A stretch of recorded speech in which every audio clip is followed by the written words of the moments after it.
menjawab pertanyaan dari teman-teman sekalian yang akan dijawab oleh saya terlebih dahulu. Baik, saya akan menjawab pertanyaan dari kelompok 2 yang dipertanyakan oleh Ariel Sigite, yaitu apa yang menjadi perbandingan antara Malaysia dan Indonesia dalam efektivitas dalam Undang-Undang Nomor 8 Tahun 1999 dan Consumer Protection Act 1999. Jawaban saya yang pertama adalah adanya efektivitas penyelesaian sengketa, yang dimana Indonesia menggunakan Undang-Undang Nomor 8 Tahun 1999, yaitu BPSK bertugas menyelesaikan sengketa lewat mediasi, konsiliasi, dan arbitrase tanpa biaya konsumen dan harus menyelesaikan dalam 21 hari kerja. Namun masih banyak konsumen yang tidak melanjutkan atau menyadari haknya. Prosesnya bisa batal melalui keberatan ke pengadilan negeri dan berakhir di Mahkamah Agung. Kedua, ada Malaysia, yaitu menggunakan Consumer Protection Act 1999 yang memiliki Consumer Claims Tribunal yang dalam artian keputusan bersifat final dan mengikat dengan disertai kekuatan eksekusi peradilan. Sistemnya mirip dengan mediasi informal, namun lebih cepat dan jelas, yang menjadikan mekanisme ini lebih efektif dibandingkan Indonesia. Yang kedua, ada penegakan hukum dan kewenangan lembaga, di mana Indonesia menggunakan BPKN, yaitu Badan Perlindungan Konsumen Nasional, yang memiliki fungsi konsultasi dan rekomendasi, namun tidak memiliki kekuatan eksekusi dan pengakuan hukum di lapangan. Malaysia menggunakan Otoritas Perlindungan Konsumen, mempunyai wewenang lebih kuat dalam konstruksi, label, dan proses penyelesaian sengketa lewat pengadilan, dan tribunal konsumen dapat melaksanakan remedi dengan cara yang lebih cepat dan lebih efektif. Yang ketiga, ada perlindungan di e-commerce. Indonesia menggunakan Undang-Undang Nomor 8 1999 dibuat sebelumnya market e-commerce, yang dimana banyak celah hukum terkait transaksi digital, validitas perjanjian, konsultasi, penegakan di dunia maya. Malaysia meski Consumer Protection Act 1999 juga dikeluarkan sebelum melegalkan e-commerce, namun sejumlah penelitian menunjukkan lebih adaptif dan mampu menjalani pengendalian informasi dalam kontrak konsumen, terutama saat pemesanan online, tetapi masih perlu penguatan untuk platform digital. Yang keempat, ada tingkat kesadaran environment konsumen, di mana Indonesia konsumen umumnya kurang sadar terhadap prosedur pelaporan atau laporan. Sedangkan di Malaysia, menurut survei ASEAN tahun 2020 menunjukkan Indonesia berada di posisi tertinggi dengan skor 94/130. Dasar hukum dari jawaban yang saya paparkan tadi, yaitu terdapat pada Undang-Undang Nomor 8 Tahun 1999, terdapat pada pasal 49 sampai 58 yang mengatur tentang BPSK dan 21 hari kerja. Yang kedua, yaitu Consumer Protection Act 1999 pada part atau bagian 12, terdapat pada pasal 85 yang membahas tentang tribunal. Baik, selanjutnya saya akan menjawab pertanyaan dari kelompok 3 yang ditanyakan oleh Abdul Mikael. Pertanyaannya, apakah hukum perlindungan konsumen di Indonesia dari Malaysia itu lebih proaktif dibandingkan dengan Malaysia?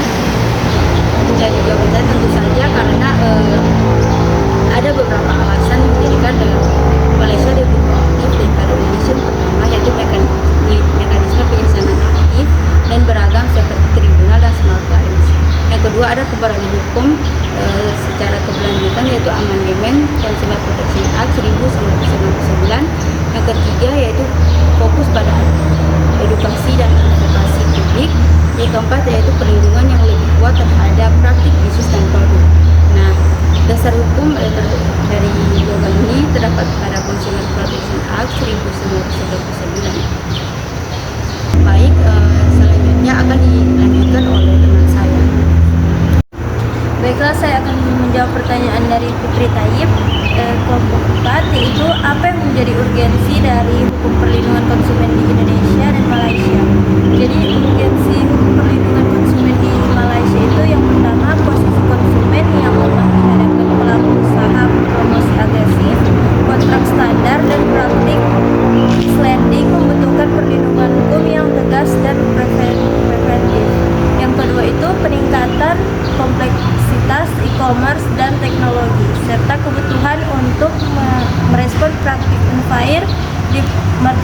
seperti barang cacat atau penipuan stok palsu. Urgensi hukum perlindungan konsumen di Indonesia. Konsumen berada dalam posisi yang rugi karena semakin kuatnya globalisasi dan perdagangan yang bebas, serta lintas negara, sementara regulasi masih terbatas. Yang kedua itu era ekonomi digital dan e-commerce menimbulkan masalah baru seperti keamanan data konsumen, transaksi transaksional yang baru mampu mengatasi di dalam Undang-Undang Nomor 8 Tahun 1999, dan ketiga, mekanisme penyelesaian sengketa konsumen juga mengalami kendala seperti tumpang tindih dan prosedur lama. Dasar hukumnya yaitu Consumer Protection Act tahun 1999, Act 599 tentang landasan utama perlindungan konsumen, mengatur hiburan, kompensasi, dan juga sanksi terhadap pelaku usaha. Yang kedua itu Kontrak Act 1950, yaitu mengatur kewajiban penjual, garansi, dan status kepemilikan terkait pembiayaan barang. Baiklah, saya akan menjawab pertanyaan dari Tria Amelia, kelompok 5, yaitu mengenai perbandingan hak konsumen dari Indonesia dan Malaysia. Manakah yang lebih baik dalam melindungi hak konsumen dari regulasinya? Jawabannya yaitu di Malaysia hak atas keselamatan, informasi, kompensasi, penarikan kembali, klaim hingga Rp50.000 Malaysia melalui Tribunal Konsumen atau Consumer Claims Tribunal. Yang kedua, TCCM lebih cepat dan biayanya itu lebih murah. Waktu prosesnya itu hanya 3 bulan dan putusan mengikat. Yang ketiga itu aksesnya itu lebih mudah kepada TCCM. Jumlah kasusnya itu pada tahun 2021 7.422, tahun 2022 itu 10.525, dan 2023 yaitu 11.426. Sedangkan di Indonesia itu hak atas keselamatan, informasi, kompensasi, dan class action, dan juga putusan BPSK itu bersifat final mengikat, dan BPSK hanya lebih cepat yaitu 21 hari gratis, tapi putusannya itu mudah untuk dibatalkan.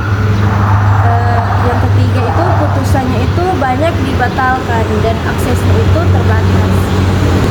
Jumlah kasus yang ditangani itu di Bandung sekitar 20 aduan per hari, atau dalam setahun itu bisa 7.000 kasus.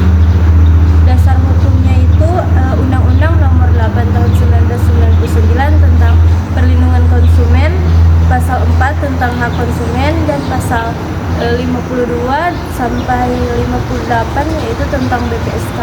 Yang kedua itu Consumer Protection Act tahun 1999 pada pasal 85 dan pasal 98 ayat 1 tentang tribunal dan jumlah claims. Baiklah, saya akan melanjutkan menjawab pertanyaan dari Rahmawati Tahir. Apakah ada persamaan dan perbedaan antara hukum perlindungan konsumen di Indonesia dan Malaysia? Jawabannya, persamaannya melindungi hak-hak konsumen dan memberi kepastian hukum. Dua, memiliki hak konsumen Indonesia diatur dalam pasal 4 Undang-Undang Nomor 8 Tahun 1999, sedangkan Malaysia diatur dalam CPA 1999. Yang ketiga, sama mempunyai kewajiban pelaku usaha di Indonesia diatur dalam pasal 7 dan pasal 19, serta di Malaysia pada part 3 dan part 9 di CPA 1999. Sama mempunyai jalur penyelesaian sengketa yaitu Indonesia melalui BPSK, mediasi, arbitrase, dan pengadilan PN. Kemudian Malaysia mempunyai Tribunal of Customer Claims. Sama-sama mempunyai saksi pidana dan perdata di Indonesia terdapat pada pasal 61 sampai 63 Undang-Undang Nomor 8 Tahun 1999, sedangkan Malaysia diatur dalam part 10 CPA 1999. Indonesia lebih relatif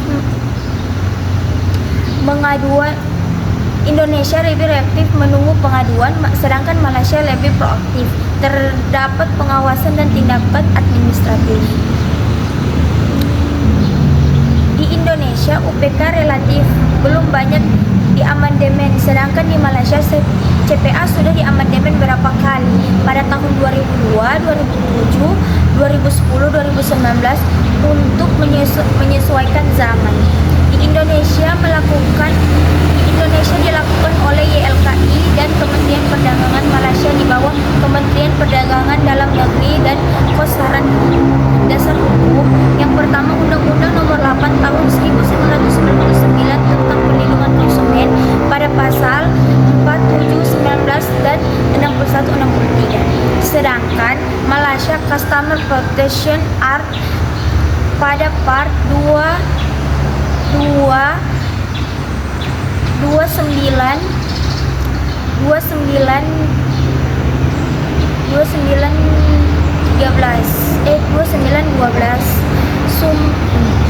Dan saya akan melanjutkan pertanyaan di kelompok 7. Bagaimana jika konsumen dari Indonesia membeli produk di negara Malaysia namun mengalami kerugian dari produk tersebut karena tidak memiliki garansi? Jawabannya, tantangan yang pertama, perbedaan yuridiksi antara Indonesia dan Malaysia dapat membuat proses penyelesaian sengketa menjadi lebih kompleks. Yang kedua, hukum yang berlaku, konsumen perlu memahami hukum yang berlaku di Malaysia dan di Indonesia untuk menentukan hak-hak mereka. Solusinya, penyelesaian sengketa, konsumen dapat mencoba menyelesaikan sengketa dengan pelaku usaha melalui dua negosiasi atau mediasi. Yang kedua, pengajuan klaim.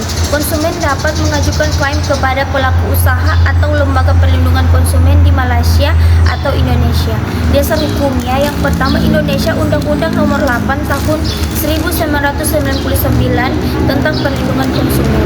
Dan kedua, di Malaysia Consumer Customer Protection Act atau CPA 1999. Assalamualaikum warahmatullahi wabarakatuh. Perkenalkan, nama saya Dahlia Ali. Saya kelompok 1 ingin menjawab pertanyaan dari kelompok 8 yaitu Nazan Lugio. Yang pertanyaannya yaitu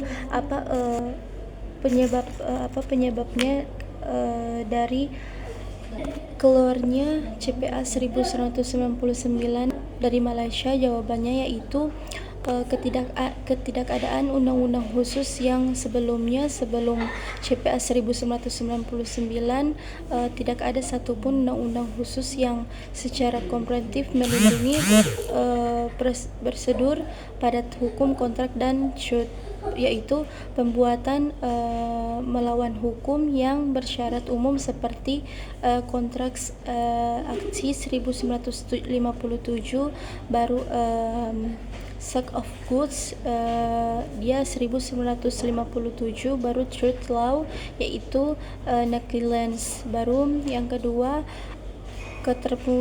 ketimpangan kekuatan antara konsumen yaitu akses terhadap informasi produk, ketidakjelasan hak retur atau pengembalian uang, baru ketergantungan pada produsen terbesar. Baru yaitu ketiga, melaksanakan aktivitas ekonomi dan perbandingan pembuatan ekonomi sesuai ada memiliki kebanyakan kasus atau penipuan. Baru ada juga dorongan dari internasional dan ASEAN. Malaysia sebagai anggota ASEAN dari WTO pendapat golongan untuk menginformasikan dalam perdagangan antar negara. Baik, itulah pemaparan jawaban dari kelompok kami. Dari kelompok 1 kami akhiri dengan melafalkan hamdalah. Wassalamualaikum warahmatullahi wabarakatuh.